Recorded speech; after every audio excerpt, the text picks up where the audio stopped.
자, 역사를 가장 역사답게 가르친다고 자부하는 황연필입니다. 실학자는 시험에 잘 나옵니다. 중농주의 실학자 유형원, 이익정약용, 중상주의 실학자 유수원, 홍대용, 박지원, 박재가 중복되지 않게 이 한 명씩 관련된 문제 이렇게 6개 선정했으니 문제를 한번 풀어보도록 하겠습니다. 밑줄은 그에 대한 설명으로 옳은 걸 골라라. 제시된 지도는 그가 연행사를 따라 열하에 이른 경로 열하 연암 박지원 열하일기 그는 연암 박지원 골라봅시다. 첫 번째, 양명학을 연구해 강화학파를 형성했다. 이건 정제두의 강화학파 정제두. 글씨가 좀 두꺼워진 듯한 느낌이 듭니다. 그 다음 너무 얇아지나? 서울 출신으로 규장과 검사관에 임명되었다. 그럼 박재가, 유득공, 이덕무 이렇게 가야 되니까 일단 박지원 아니고요. 양반전에서 양반의 위선과 무능, 그러니까 박지원은 한문 서술을 씁니다. 양반전, 허질, 허생전, 민홍전 등을 쓰죠. 정답은 이렇게 가야 될 것 같고, 의산문답에서 중국 중심의 세계관을 비판했다. 의산문답 홍대용입니다. 그래서 어쩔 수 없이 여러분들 저서는 암기해야 됩니다. 특히 홍대용은 의산문답에서 조금 어렵겠습니다만 실홍과 허자와의 대화. 실홍은 실제 세상을 제대로 바라보고 있는 사람이고 허자는 헛것을 쫓고 있는 사람이죠. 그 대화를 통해서 중국 중심의 세계관을 비판하며 지전설을 이야기했죠. 홍대용. 우서, 산업공상 직업적 평등과 전문화. 그러면 중상주의 실학자 유수원. 그러니까 벌써 지금 여기서 유수원, 홍대용 이렇게 만나는 겁니다. 다음 문제 가볼까요? 볼게요. 다음 인물에 대한 설명. 모르겠습니다. 그림의 두각을 나타낸 실학자래요. 초정 선생 쉽지 않죠. 조선후기 대표적 실학자 문인합풍의 산수와 생동에 넘치는 막 이런 그렸어요. 근데 청에 다녀와서 이거 끝났네. 그래서 내가 책 이름을 암기하러 간 겁니다. 박재가의 북학이지요. 박재가는 규장각 검서관에 임명된 서울 출신이기도 하죠. 근데 박재가의 호가 초정이다 이런 건 우리가 알기 어려웠던 거지. 양반전을 지었다. 암 문제랑 겹칩니다. 박지원이고요.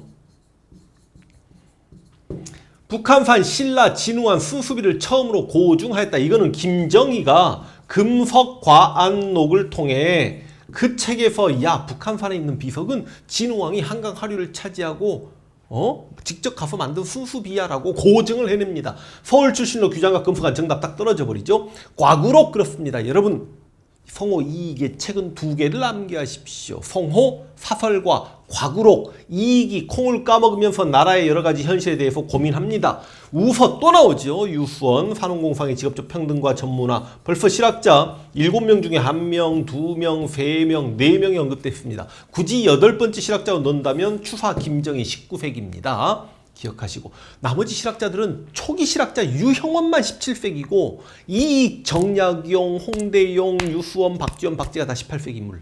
오케이? 근데 김정희는 19세기 인물. 금속과 안록. 다음 문제 한번 보겠습니다. 보시면 가인물. 이곳은 누가 낙향의 학문연구에 전념했던 전라북도 부안의 방계. 우와. 방계수록. 역시 책 이름으로 끝나죠. 유형원의 방계수록. 유형원 골라야 될 것 같은데요.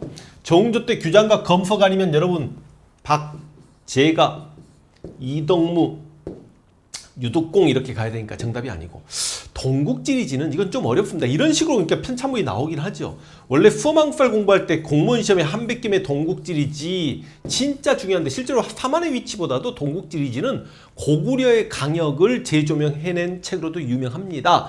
지전설을, 그리고 중국 중심의 세계관을 비판했다, 지전설을 주장했다 그럼 당연히 홍대용이죠. 그 과정에서 홍대용이 혼천이도 만들었다는 거 알고 계셔야 되고, 연행사를 따라 청에 다녀온 후 열하일기를 썼다 그럼 누구로 가야 됩니까? 박지원이죠. 이 박지원 이거 계속 나오네. 그리고 자영농 육성을 위해 신분했다는 토지 차등 분배. 그러니까 중농주의 실학자들은 토지 개혁안을 제시하죠. 유형원의 균존론, 이익의 한존론, 정약용의 여존론. 초기 실학자이기 때문에 관리 선비 농민에게 토지를 차등 지급하자라고 이야기합니다. 그래서 정답은 조금 어려운 내용이었지만 5번이 유형원 맞네요. 됐나요? 다음 문제 가볼게요.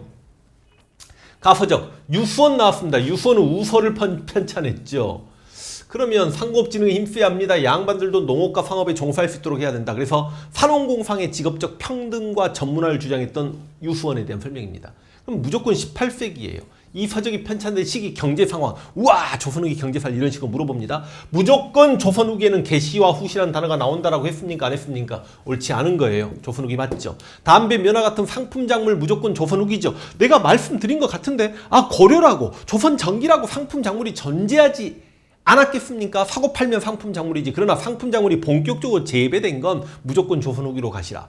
시장을 관리하기 위한 동시전, 이건 너무 쉬운데요. 동시라는 시장과 그걸 감독하기 위한 관청인 동시전은 6세기 지증왕 때. 신라 갑자기 지증왕이 왜 나옵니까? 송상, 만상, 그 다음 경강상인, 내상, 사상들 다 공부했고요. 모내기법, 확대로 벼와 보리, 이모작 전부 다 그러니까 남부지방의 이모작이 가능해지고 전국적으로 이모작이 이렇게 확대되면 어찌됐든지 간에 조선 후기 상황으로 가야죠. 그래서 7번의 정답은 3번 가겠습니다. 됐죠? 다음 문제. 또 가 인물이에요. 실학자일 것 같습니다. 이 책은 누가 평상문을 연구해 기록한 송호사서라고 나왔습니다. 천지만물 인사경사 시문 이렇게 나오지요. 송호사설을 통해서 이익인가 알 수 있죠. 아까 과구록도 나왔는데 송호사설도 이렇게 나오네요. 그러면 여기서 이익을 골라보겠습니다. 연행록을 남겼다. 북경에 다녀온 후 열알기를 남겼으면 누굽니까? 박지원이고 연행록을 남겼다 그러면 홍대용인데요. 양미학을 연구해 강화학파 정제두 이제 여러 번 나오니까 이렇게 이야기하겠습니다. 북한 산비가 진흥한 수수비를 고증했다. 두 번째 나오죠. 김정입니다. 추사 김정이. 토지매매를 제한하는 한전론. 제가 분명히 앞 문제에서 이렇게 이익의 한전론, 유영원의 균전론, 그 다음에 공동농장 제도였던 정약용의 여전론까지 말씀을 드렸습니다. 이익의 한전론에서는 4인 가족의 생계가 가능한 최소한의 토지를 영업전이라고 해놓고 그 영업전은 매매를 못하게 해야 된다. 그래야 자영농으로서의 삶이 유지된다. 이게 한전론이거든요. 그러니까 정답이 이렇게 떨어지는 거고, 북하기를 저술해서 전략보다 소비를 권장했다. 우물의 비유를 통해서 소비를 권장했던 인물. 북하기도 지금 오늘만 두 번째 만납니다. 누굽니까? 박제가. 그러니까 여러분들 진짜 제가 말씀드린 7명의 실학자들 아주 중요한 편찬물과 더불어서 이들의 주장이 무엇이냐, 아주 중요한 주장 한두 개는 꼭 알고 계셔야 되겠다라는 말씀을 다시 한번 드려봅니다. 다음 문제. 다음 가상 인터뷰 끝났어요. 거중기 나왔어. 안경도 썼어. 얼굴이 또 원래 정약용 얼굴이 굉장히 하했다라고 이야기합니다만 정약용이죠. 그리고 수원 화성 설계 이야기도 나왔고 거중기 이야기가 나왔으니까 이게 전하는 정조겠네. 정약용에 대한 설명으로 옳은 걸 골라라 하는 문제입니다. 1번 북하기에서 전략보다 소비 계속 나오죠. 누구야? 여러분이 이야기하세요. 박제가. 의사문답 세 번째 나옵니다.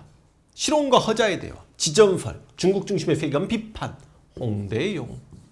우서에서 이것도 세 번째 나옵니다. 산업공사의 직업적 평등과 전문화, 유수원. 마가해통 이건 어렵네. 그러니까 정약용의 저서는 목민심서, 경세유표. 이제 수만국사는 이 경세유표와 목민심서 차이점이 뭐냐? 이건 지방 간의 의무 그런 거고, 이건 중앙 정치행정의 개혁. 이거는 감옥 사무에 대한 이야기 이런 게 나옵니다만, 마가해통, 아방강역고, 아엉각비 이런 정약용의 저서들을 좀 알고 계셔야 되고, 기회론도 충분히 시험에 나올 수 있다라고 제가 벌써 언제 한번 말씀드린 것 같은데요. 마가해통에서 정도법을 연구했습니다. 정답. 금속과학록 이거 몇 번째 나오죠? 추사 김정희. 추사체로도 유명하죠. 세한도라는 그림으로도 유명한 김정희가 금속과학록에서 밝혀냈습니다. 북한산의 비가 진흥왕의 승수 비임을. 10문제 중에 이렇게 6문제를 풀어보았더니 나머지 4문제마저 여러분이 마저 푸신다면 실학자 두렵지 않을 거라고 생각합니다. 수고하셨습니다.